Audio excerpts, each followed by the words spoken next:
was a great Swiss proverb, which I unfortunately cannot say in the proper German, but it was in my Documenta 9 installation downstairs. And in there, there's a Swiss proverb: a good spectator also creates. And that was there in the original one in 1992. And I liked that very much because for me this was a very important idea. The idea that you make a work, but you're engaged with the viewer. They participate in the meaning making as part of the process.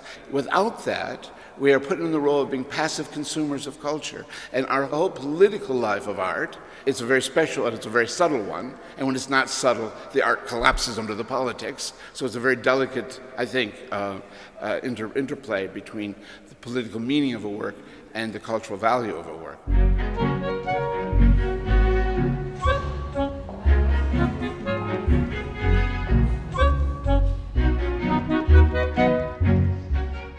Well, the exhibition begins with a new work, two texts of Samuel Beckett.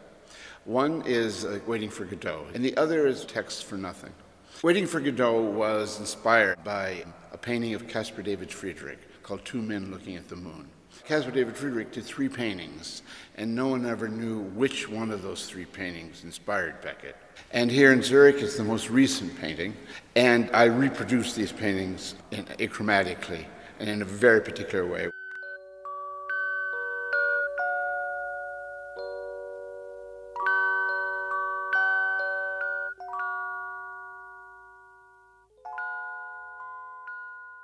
And then the exhibition has to do with to show the key works in the installation part of the process of me as an artist. Right? I think there was a real important rethinking of what it was to be an artist and what art was with the beginning of conceptual art and the beginning of more postmodern work.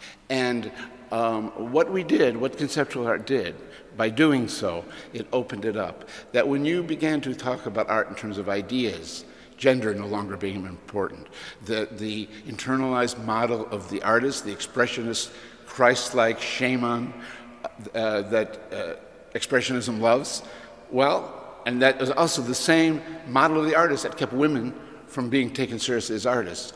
Conceptual art opened the doors for art to establish its value on the ideas and not to do with the gender.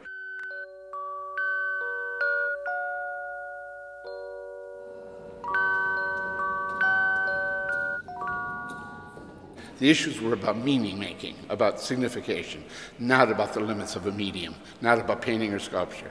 And that's what makes the work authentic, which binds us to a historical moment. It articulates a cultural discourse. So this is what, and it's also the political life of being an artist. It's how we are engaged in the production of consciousness. So if you reduce art to a kind of necktie for over the sofa, of which late modernism did, then you're robbing art of all the things that make it important to the society.